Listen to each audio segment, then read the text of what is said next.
Tak dovolte, aby som vás privítal na oslave Dňa Matiek, malým, dúfam, že nie nudným príhovorom. Potom nám naše deti zo základnej školy a škôlky ukážu nacvičený program.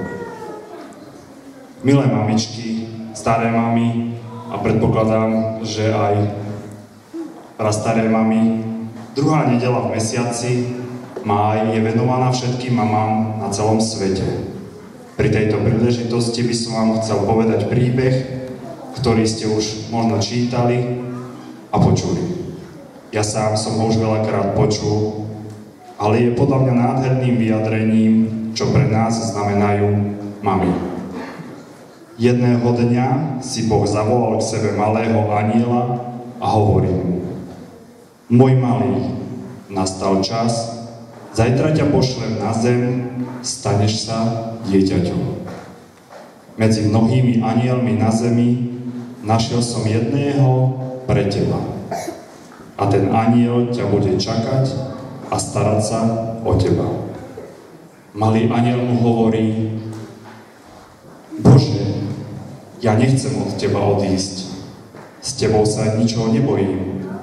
Ty ma nekonečne miluješ, som s tebou v bezpečí, dávaš mi všetko, čo potrebujem.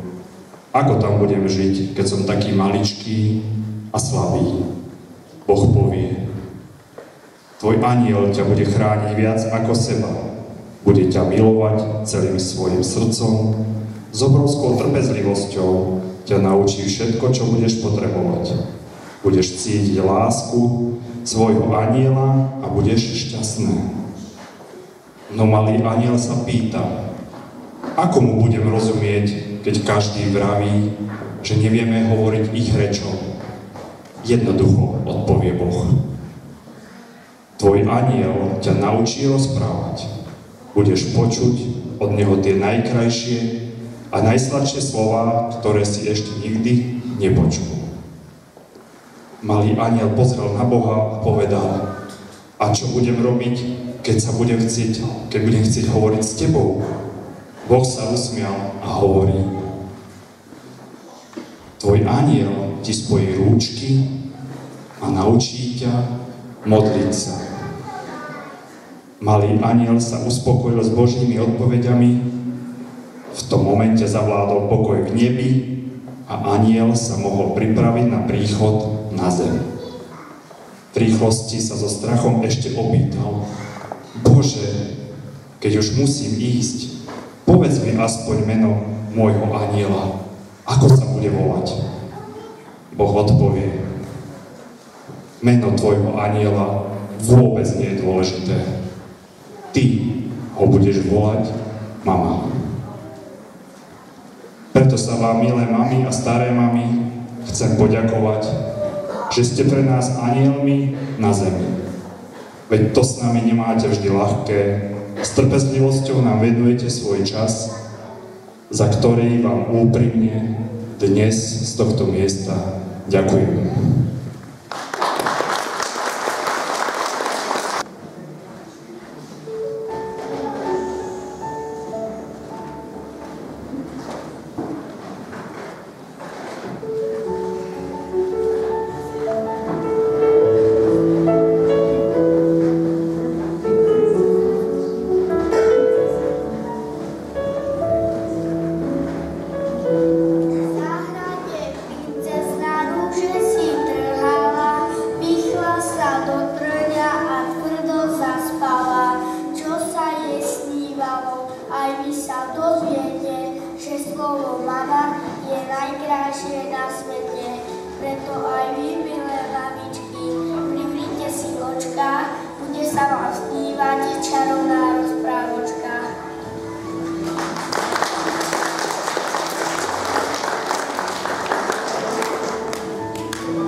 Žena so svojím synom. Obetovala mu všetko, no on neprejavil ani kúsok lásky a vďaky.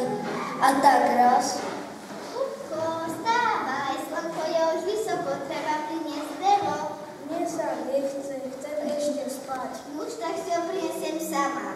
No, Kupko, takto to už ďalej nejde. Už je to rok, čo tvoj otec zmizol. A mne roky pribúdajú. Už sa nebudem vládať o teba starať. ale mamku, veď ty si ešte mladíca. Už dlho sledujem, ako trápi svoju matku. Kto si a čo tu chceš? Som Vesna, matka prírody. Pomáham, ale i trestám. Keď som si pred rokom vzala k sebe tvojho otca, dúfala som, že ho pôjdem hľadať. Nezmenil si sa, teraz pôjdeš so mnou. A možno prejde veľa času, kým sa opäť vrátiš domov.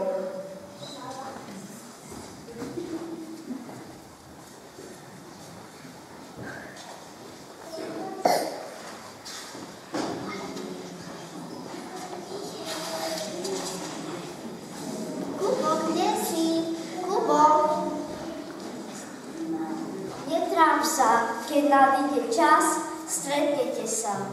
Pôjdem ťa hľadať. Veď mám už len teba. Matka sa teda vybrala na dlhú cestu, rozhodnutá nájsť svojho syna. Viedlo ju len materinské srdce, až prišla na veľkú lúku. Matka bola unavená, rozložila si oheň, ľahla si a zaspala.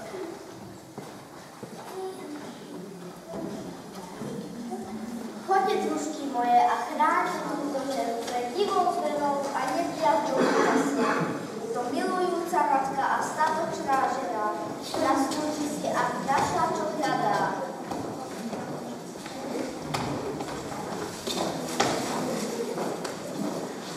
Priateľky, vidí, čo tu robí táto žena, hľadá svojho syna, nesnažila, aby sme jej ochraňovali.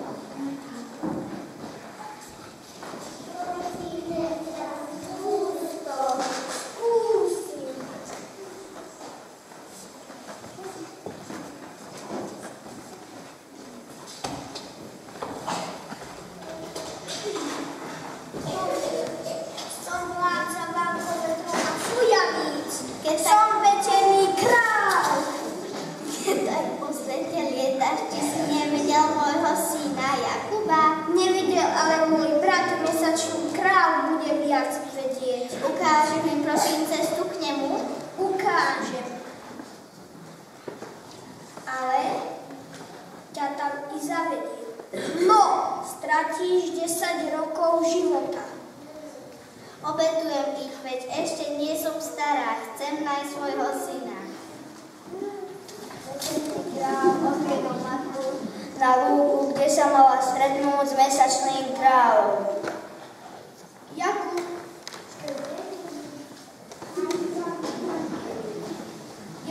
ako si sa dnes mala, čo sa ti vrátil všetky ovečky, vrátili veľmi, ako si odol. Je ti smutno za matkou? Na matkou i otcom, je to moja vráčka. Už nie som volil svojich rodičov. Nepravda, každý robí chyby a je dobre, keď na to prídeš a ty to už vieš. Keď tu príde čas, kým sa opäť spolu stretnú. Možno máš pravdu. Našťastie tu teraz máme spolu. No spí, chlapče, spí.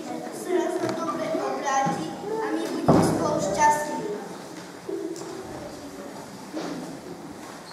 Večerný kráľ odviedol matku na lúku, kde sa mala stretnúť s mesačným kráľom.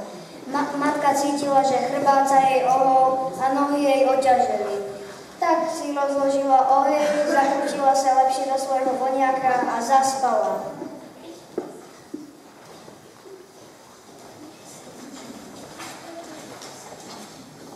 Priateľky, videli, toto je tá žena, o ktorej mi rozprával môj brat. Ona.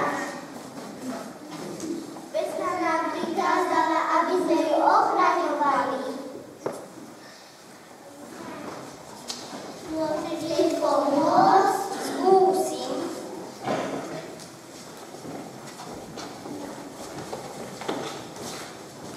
Čo tu robíš? Hľadám svojho syna. Odišiel, ani sa nerozlúčil.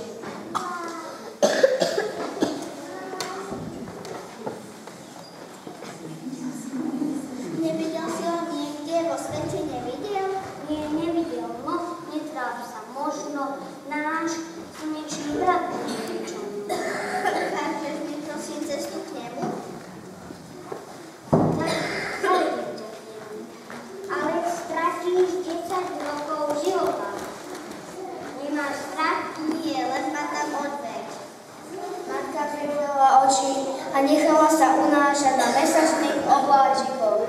Mesačný král odviedol matku na lúku, kde sa mala stretnúť so slnečným kráľom.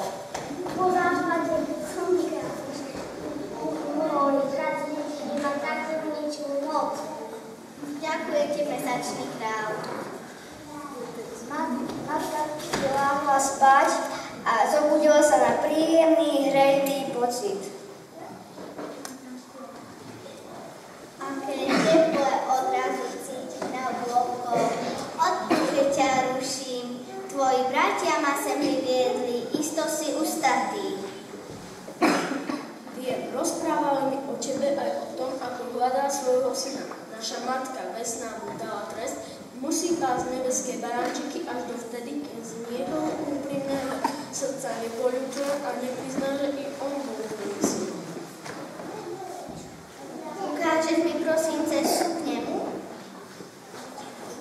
Ak nám je súdené, odídeme z nebeskej hory spolu.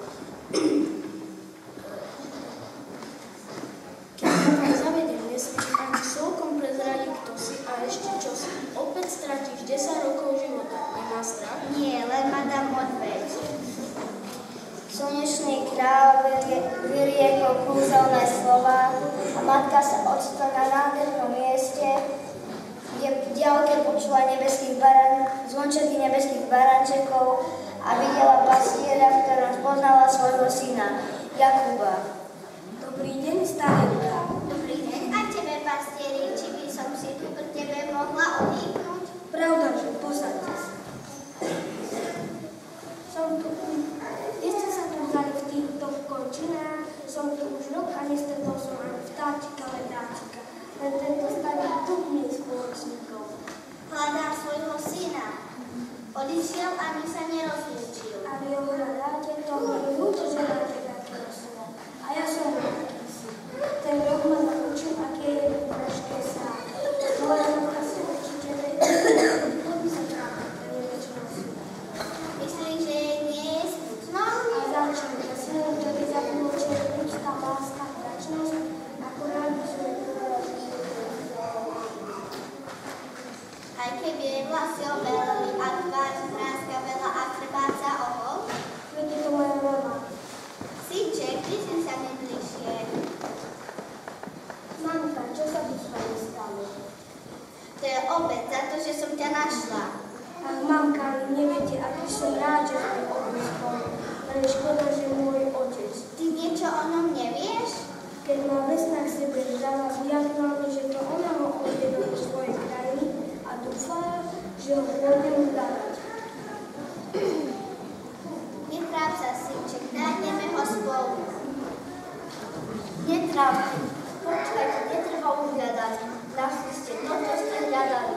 Jakub, ten starý dum, čo tu stále verie celý rok a každý večer ti pomáhal zaspávať, je tvoj otec. Vracia mu ľudskú podobu.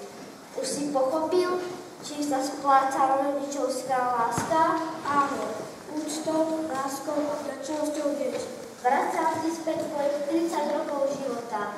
Dokázal si, že matky sú tým najväčším darom, aký nám sen dáva. Choďte a vážte si každú minútu, ktorú strávite spolu. A nezabudnite, že ani veľká láska nesmie zatvárať oči pred chybami tých, ktorých milujeme. Z Jakuba vyrastie dobrý človek, lebo už vie, že netreba len prijímať, ale musíme hlavne dávať.